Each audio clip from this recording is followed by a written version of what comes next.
Rasulullah sallallahu alaihi wasallam bersabda, "Ma ra'aitu manzara illa wal qabru abza'u minhu." Artinya, tidaklah aku melihat pemandangan, melainkan kuburan itu lebih mengerikan daripadanya. Pemandangan yang paling mengerikan adalah waktu kita melihat liang kubur.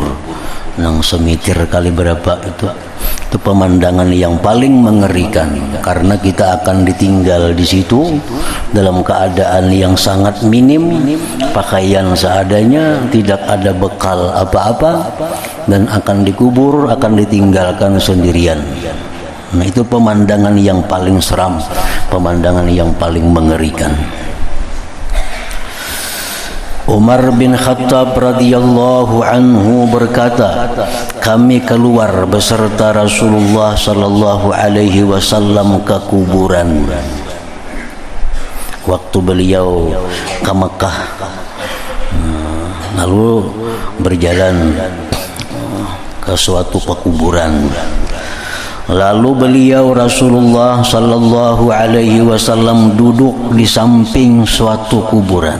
Ada satu kuburan, duduk Rasulullah di sampingnya.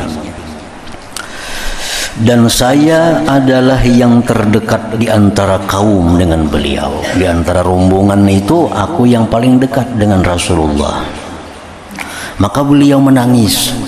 Nah, di hadapan kubur tadi menangis Nabi kita. Saya juga menangis, melihat Nabi menangis juga Sayyidina Umar ini. Dan mereka juga menangis, rombongan lain pun melihat Nabi menangis, menangisan juga. Lalu beliau bersabda, ujar Nabi, haza qabru ummi Aminah binti Wahab, ista'zantu rabbi bi ziyaratiha fa'adzina li, fasta'zantu an astaghfira laha fa'aba alayya fa'adrakani ma yudrikul waladu minar riqqah. Artinya, ujar Nabi, kenapa aku menangis? Ini adalah kuburan ibuku Aminah binti Wahab. Ini kubur mamaku, ujar Nabi. Aku meminta izin kepada Tuhanku untuk berziarah kepadanya. Maka Allah mengizinkan bagiku. Diberi izin aku ziarah ke kubur ibuku. Lalu aku meminta izin kepadanya Allah untuk memohonkan ampunan baginya. Lalu aku hendak minta lawan Tuhan agar ibuku ini diampuni. Maka dia enggan mengizinkan. Allah kadang mengizinkan aku memintakan ampun kepada ibuku. Lalu aku mendapatkan apa yang didapatkan seorang anak daripada balas kasih. Itulah yang menyebabkan aku menangis.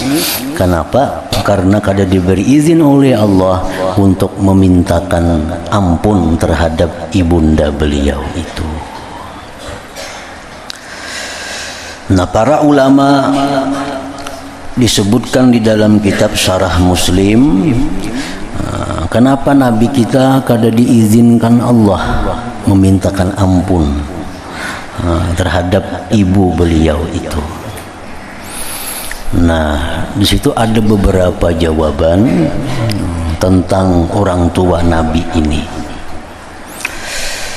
Jawaban yang pertama, orang tua Rasulullah sallallahu alaihi wasallam itu hidup di zaman patrah ngarannya. Zaman patrah itu zaman yang tidak ada diutus Rasul.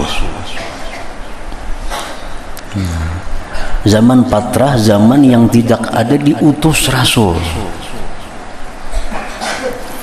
Nah, lalu terhadap orang-orang yang hidup di zaman patrah itu, di zaman yang belum ada diutus Rasul itu, Allah berfirman di dalam Al-Quran, wa ma kunna mu'azzibin hatta nab'atsa rasulah.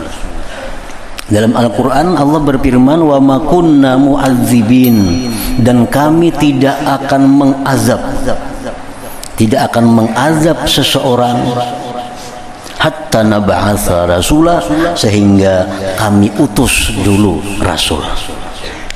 Nah, kalau sudah diutus rasul lalu orang ini tidak beriman dengan rasul, mati, nah itu diazab oleh Allah.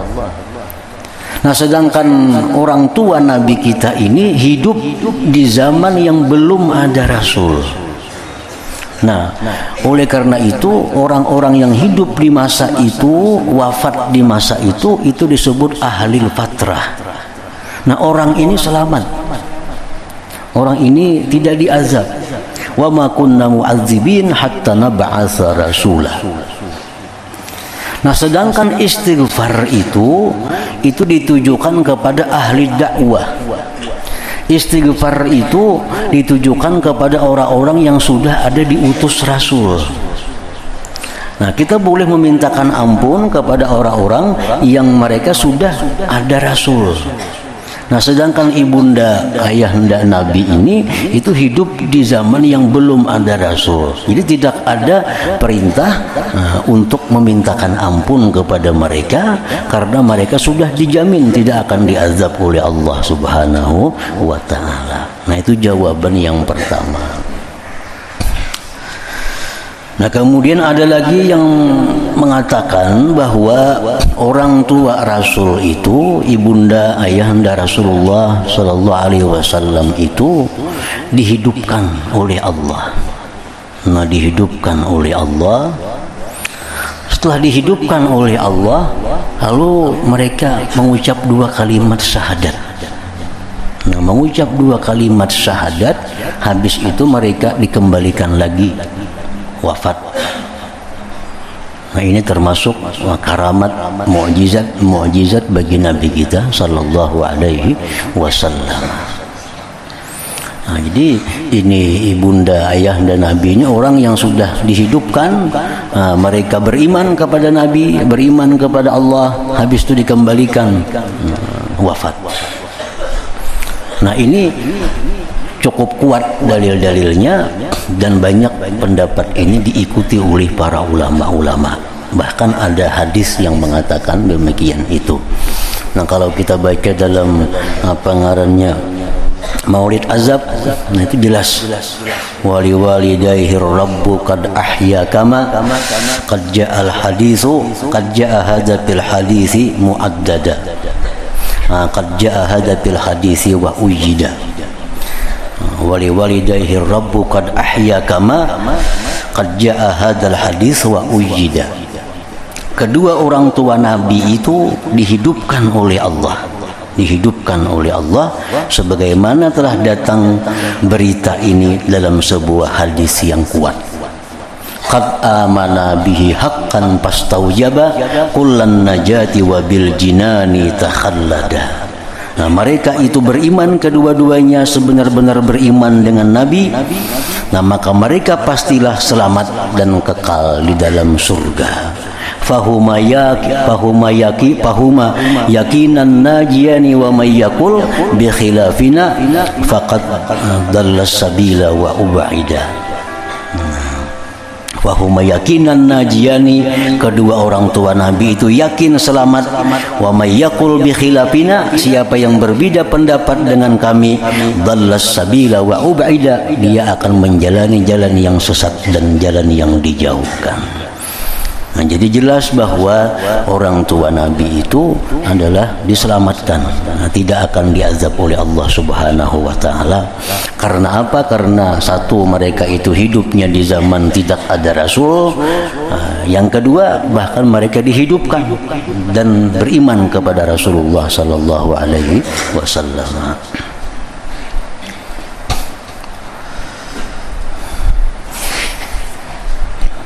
Nah, jadi hadis ini menunjukkan bahwa Nabi kita bilang kepada ibunda, ziarah kepada Ibu Sidin, diizinkan oleh Allah. Nah, jadi ziarah kubur ini sesuatu yang sangat dianjurkan di dalam agama kita, karena dengan ziarah kubur itu yang pertama didapatkan adalah ziarah kubur itu tuzakkirul akhirah, mengingatkan kita kepada akhirat. Utsman bin Affan radhiyallahu anhu apabila berdiri di atas kuburan maka ia menangis sehingga basah jenggotnya. Maka ditanyakan tentang yang demikian dan dikatakan kepadanya, kamu ingat surga dan neraka lalu kamu tidak menangis, dan kamu menangis apabila kamu berdiri di atas kuburan. Wahai Utsman, engkau ini kalau berbicara surga, berbicara neraka, kada biasa menangis. Tapi bila berdiri di para kuburan, di samping kuburan, menangis. Maka Utsman bin Affan menjawab, aku mendengar Rasulullah sallallahu alaihi wasallam bersabda, innal qabra awwalu manazilil akhirah, fa inna ja minhu sahibuhu fama ba'dahu aisaru minhu, wa illam yanju minhu fama ba'dahu asaddu. Rasulullah bersabda yang artinya sesungguhnya kubur adalah permulaan tempat-tempat akhirat. Kubur ini tempat pertama akhirat yang dimasuki oleh manusia adalah kubur. Maka jika penghuninya selamat daripadanya, maka apa yang sesudahnya itu lebih mudah daripadanya. Bila dikubur kita ini sukses, sesudahnya lebih inting. Kan sesudah kubur itu banyak, kita akan menemui hari dibangkit, kita akan menemui hari dihalau, kita akan menemui hari dikumpulkan di padang mahsyar, kita akan menemui hari di mana dihisap, ditimbang amal, banyak macam-macam. Nah, bila dikubur ini kita selamat, dikubur ini kita dapat kemudahan, nah selanjutnya lebih mudah. Maka apa yang sesudahnya itu lebih mudah, dan jika penghuninya tidak selamat daripadanya, menjawab munkar nakir kada dapat, umpamanya menjawab munkar nakir kada dapat, maka apa yang sesudahnya itu lebih berat daripadanya. Nah, jadi kalau orang dalam kubur ini kada selamat, dia kada sukses menghadapi fitnah kubur, maka hari berbangkit lebih parah lagi, di padang mahsyar lebih sulit lagi, waktu dihisap amalnya lebih sulit lagi, karena di awalnya sudah sulit berdahulu. Nah, itu ujar Sayyidina Utsman yang membuat aku menangis bila aku berdiri di sekitar kubur. Dikatakan bahwasanya Amr ibn al-As melihat kepada kuburan, lalu ia turun dan mengerjakan salat 2 rakaat. Amr bin As bila lewat di kubur, singgah cuma sembahyang 2 rakaat. Maka ditanyakan kepadanya, kenapakah itu piani bila liwat di pakuburan singgah sembahyang 2 rakaat? Ini adalah sesuatu yang tidak pernah kamu kerjakan, wahai Amr bin As. Maka Amr bin As menjawab, saya ingat kepada penghuni kubur dan apa yang terhalang antara mereka dan antaranya. Penghuni kubur sudah dalam kubur hendak berbulik ke dunia, hendak jadi orang yang penyembah ya, hendak jadi orang yang baik. Itu penghuni kubur begitu mengalami dahsyatnya kubur, hendak berbulik ke dunia, hendak jadi orang penyembah yang, hendak jadi orang yang penuntut ilmu, hendak jadi orang yang banyak berzikir, cuma terhalang. Nah, jadi itulah yang menyebabkan aku bila melihat kubur singgah sembahyang 2 rakaat. Artinya tampulu belum terhalang lagi. Nah, tampulu belum terhalang. Maka saya ingin mendekatkan diri kepada Allah dengan 2 rakaat itu.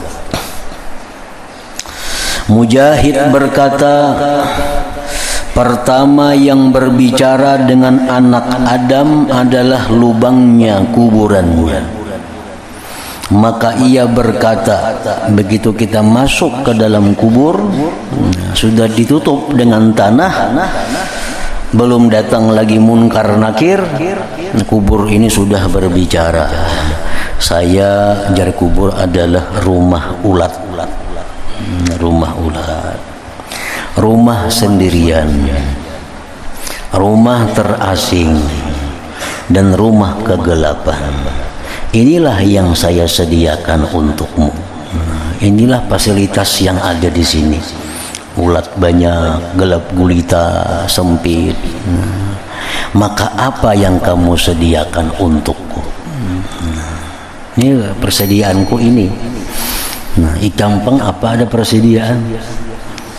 Nah, jadi orang-orang yang di dalam dunia ini banyak membaca bacaan-bacaan yang selamat di kubur, nah maka itulah persiapannya di alam kubur itu.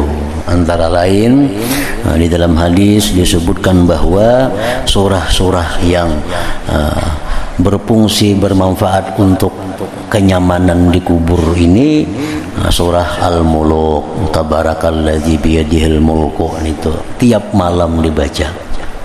Orang yang membaca surah tabarakalladzi biyadihil mulku itu tiap malam, itu dia akan selamat daripada gangguan-gangguan kubur itu. Dia selamat daripada fitnah munkar dan nakir. Surah Yasin masuk juga, surah Alif Lam Tanzil As-Sajdah. Nah itu surah-surah yang banyak kegunaannya untuk keselamatan, kesejahteraan di dalam kubur bila mana kita mengamalkannya setiap malam.